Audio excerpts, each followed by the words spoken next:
Are you tired of finding yourself in a situation like this where you're constantly arguing with a narcissist and wonder, how do I even get out of these kinds of relationships? Well, in order to get out of these relationships, we need to understand what makes a narcissist a narcissist. Yeah, there's a lot of information out there about narcissists and their behaviors, but there's not a lot of information about why they are the way that they are, right? Like, how did a narcissist become this way? It's hard to imagine. And the simple answer is trauma, right? Specifically, childhood trauma.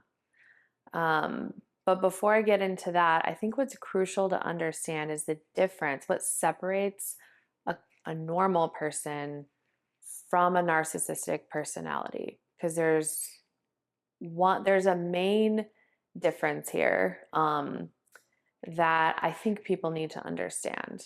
Because what's driving us is very different than what's driving narcissists.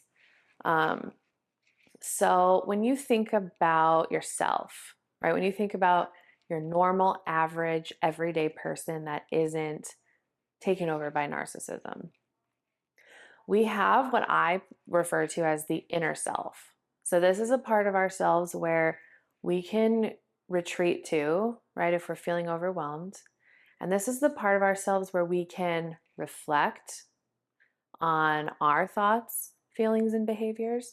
We can tap into empathy and sympathy and compassion for other people.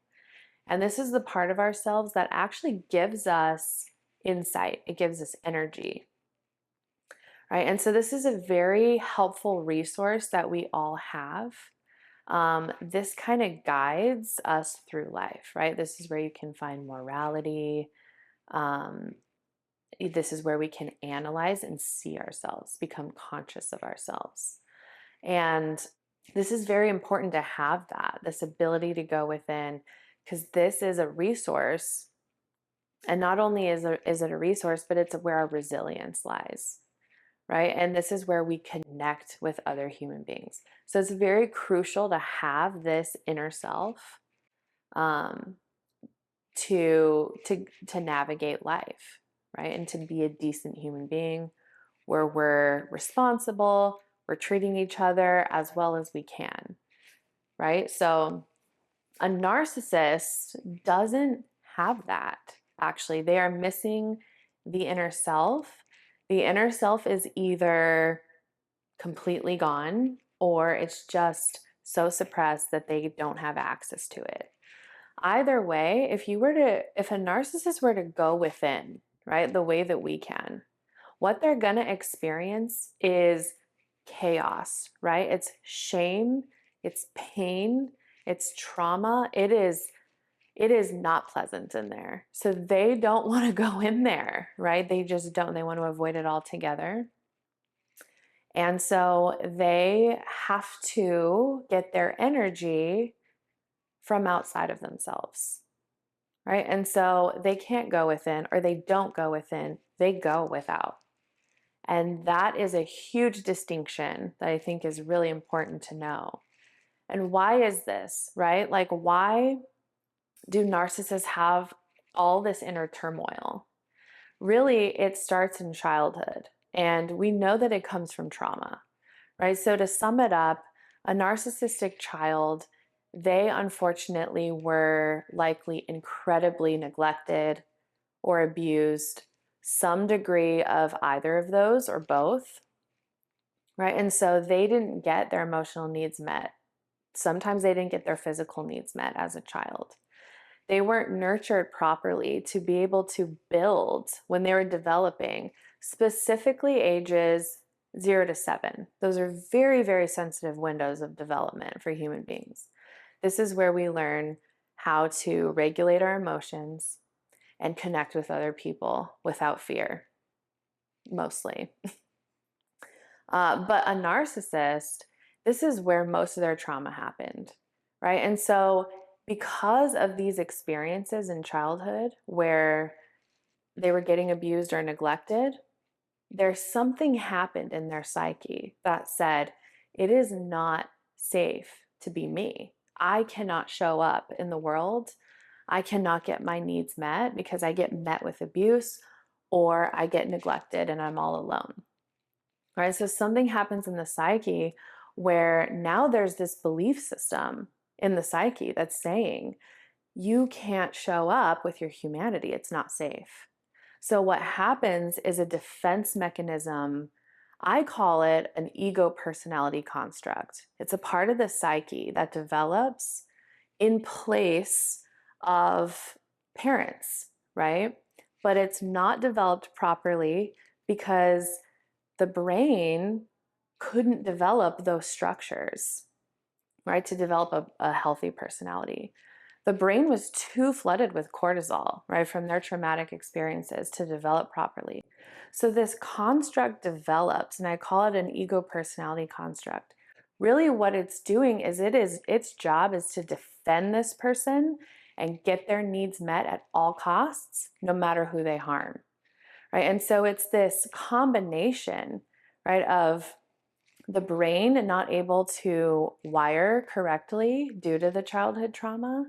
And it's also this personality, this defense personality that forms. You could almost liken this personality to a predator, right? It's out to just get its needs met no matter the cost, right? Because of that deficit in childhood.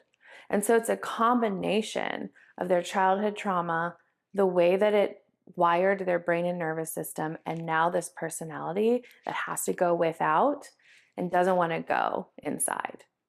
So they have to go out to get their energy. And that is what's driving these narcissistic behaviors that you see.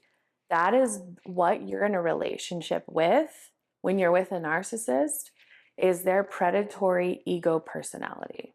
So I was wondering if you could go a little bit more into the biology of the brain, right? So in early childhood, when these traumatic events happen, how does that solidify in the brain? And how does that get transferred over to adulthood? Mhm. Yeah, there's a part in our brain, you could call it your survival brain, right? It's subconscious. So, meaning it just happens on autopilot without you thinking about it. And so, this part of our brain is responsible for our safety and our survival, both physical and emotional. It can't tell the difference for the most part between physical and emotional. And so this part of our brain is called the limbic system. And there's a few different structures involved that their job is to scan the environment for threat and notify our nervous system if we need to get out of a situation or how to respond to a situation for our survival, essentially. That's the responsibility of the limbic system. And when it's a child who's going to one day become a narcissist, what's happening is their environment is so stressful. There's threats all the time. Their brain is registering threat more than anything else, more than safety. Those structures are going to get inundated with the stress hormone cortisol. Cortisol is very toxic to those structures. It's going to impact how those structures form and develop. They can't develop properly. And so you have someone who their brain is reading and scanning the world as a threat constantly because those structures never had a chance to work properly in the first place.